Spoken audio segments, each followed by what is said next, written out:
quickly overview everything that we spoke about until now. We started off by saying that we have a lot of problems in South Africa, right? And what was the cause of those problems? Greed. What was the cause of greed? Obsession with this world, right? What did we say was the treatment for that problem?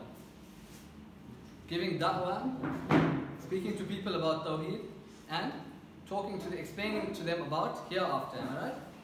Who did we say is doing the most da'wah? These kinds of institutions, am I right? And what can we do to increase the number of these kind of institutions? By empowering the students, okay? How did we say we were going to empower the students? What was the name of our project? Boomerang, okay? The Youth Empowerment Project. We said that we have 3 groups of people involved in the project. Who was the first group? Our secondary students, okay? What were some of the challenges they have? They need academic support, am I right? What are we doing to give them this academic support? So the first C that they needed for academic support was clear understanding, where we were using pre-recorded lectures, okay? Then we spoke about the second C, which was consistency. Who was helping them with this aspect of it? Group 2, right? Then we had 3, which was commonly asked questions or past papers. Who was helping them with this? Group 3A, who we haven't spoken about yet, okay? But we also said that these students have responsibilities as well, okay? It's not only about taking, it's also about giving, right? First thing they need to give us is hard work and dedication. Secondly, they need to be involved in the reading club, okay? And who's going to be in charge of recording to check whether the students are being consistent? Group 2, right? So group 2, tertiary students, what were some of the challenges that they have? Financial support, right? So how do we help them? By giving them monthly funding, okay? And who is this provided by? Group 3B, who we haven't spoken about yet. What are some of their responsibilities? To mentor or record Group 1, our secondary students. And also, what other responsibilities do they have? To take part in the reading club, okay? And thirdly, they have to attend a monthly reading camp, okay? So these are the 3 responsibilities that they have. Okay, Group 3, our investors. Usually when you try and get people involved in these type of projects, you have 2 groups of people, right? Some will say, we don't have any time, and some will say, we don't have any money, right? So for the people that don't have any money, we say, okay, that's fine, give us your time, okay? So we call them our time investors, okay, Group 3A. These are mainly made up of campus students, college students, okay? And the truth is that these students are the most difficult to involve in the project. Why? Because they always have excuses, okay? They always have some reason why they can't help out or whatever it is, right? But the good news is that if we talk about it, if we speak mathematically, if 1 in 10 of Muslim students in South Africa, in Durban alone, help us out, 1 in 10 students will have 1,000 volunteers for this project, okay? And that is much more than we need to be able to run these kind of projects, okay? So how much time do they need to give us? 1 or 2 hours every week or every second week, okay? And that's really nothing, okay? What are they doing for our project? What is Group 3A's job, the time investors? How are they helping us in our project? Well, they're helping us achieve those 3 C's, okay? What were the 3 C's that they were going to help us with? Clarity, consistency, and commonly asked questions. So let me tell you about what our volunteers have been doing up till now, okay? All we've been doing is, we've been coming in and saying, okay, I'm a medical student, I'm in med school, so my strongest subject is life sciences. So the next time I come, what we're going to do is we're going to discuss questions on, for example, genetics. So within the course of those few days, you need to complete all the lectures on genetics, okay? And then we've been coming in, projecting up the questions, and solving them together with you to understand, did you understand the concepts? Are you able to solve them? And do you have any other questions or any other things that you didn't understand, right? So that's the Q&A we were doing, right?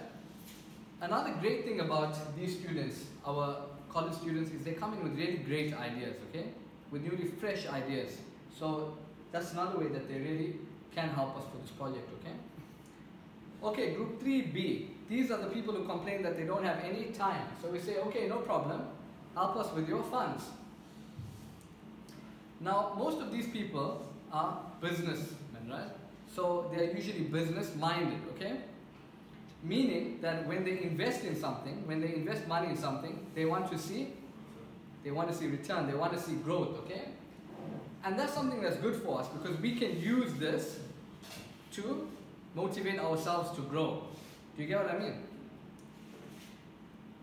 Very importantly is we need to keep record the way we've been doing and the way we discussed earlier on, so that it makes it easy for us to show the investors how we are growing, okay, or what we're doing.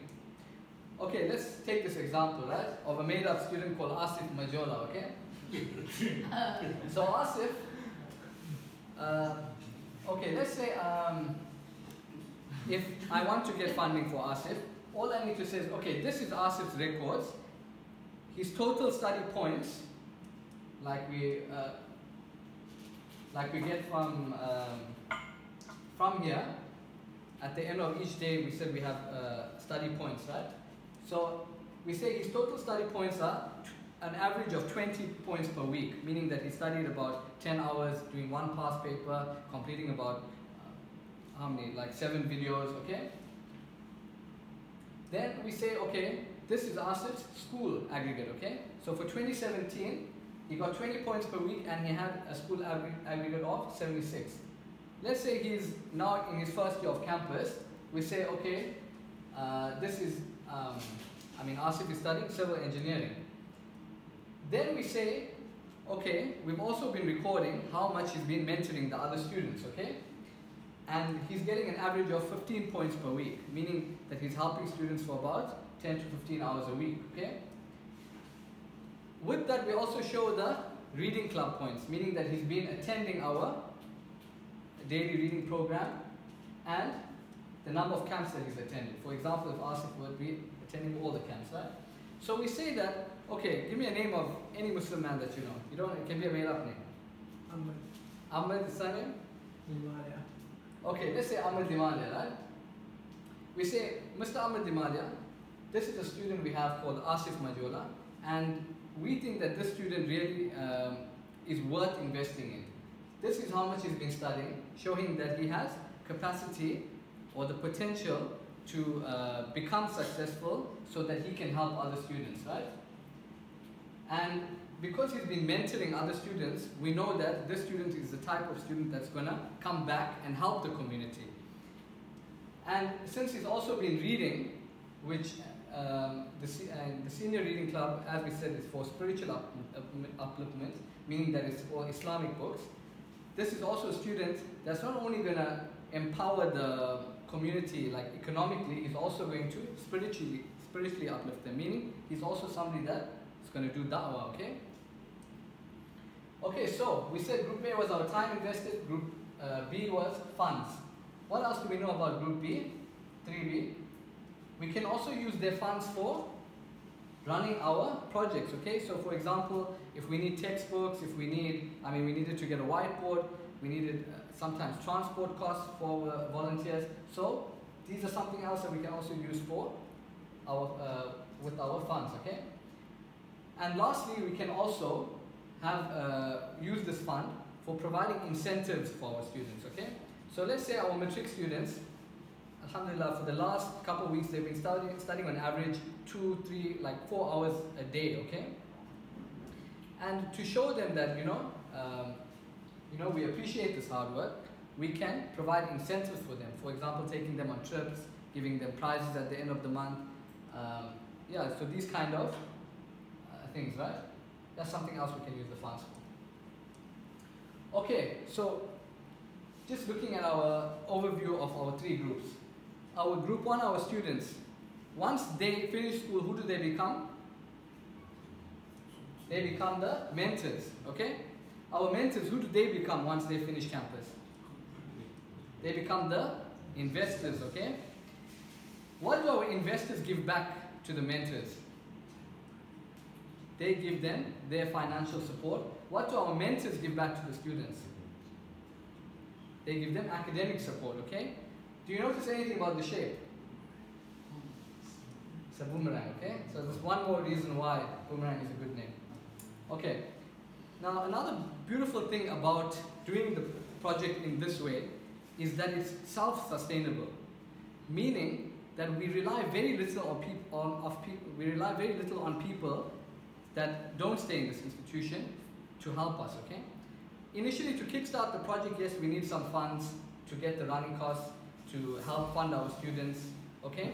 But after a few years, when you guys graduate from campus, when you start working, then you guys can, or you guys should, fund the project, right? The mentors, the matric students, once they graduate from school, what do they become? Exactly, so it's a self-sustainable project, meaning that we need very little help from outside. Okay, and because it's self-sustainable, it means that it's very easy to get this project running up in other institutions like this as well, okay? Okay, before we finish off, I'd like to share an ayah from Surah An-Najm, okay? وَأَلَيْسَ لِلْإِنسَانِ إِلَّا مَا سَعَى. Meaning, and that there is not for man except that good for which he strives. What's another easier way to translate that? Humans can only have that for which they make an effort, okay? We can only get things if we make an effort for it. So first, in anything you do, if you want to do a project like this, if you're going to do your homework, if you want to get married, anything you do, the first thing you do is you ask Allah for help. Second, you make an effort, okay? And thirdly, you leave the result in Allah's hands, okay? So that's the mindset that we need to carry through in this project, okay? We call it the Boomerang, the Youth Empowerment Project. Why is it called the Youth Empowerment Project? Because it's the youth helping the youth so that they can help the youth, okay? Why? So that we can all have a brighter future, inshallah. Both in the near future and in the later future, in the akhirah, inshallah. Okay, Jazakallah khairan for listening. We'll have another short break and then I'll take any questions you have, any ideas you have about the project, or any constructive criticism that you have. Okay, Jazakallah khairan.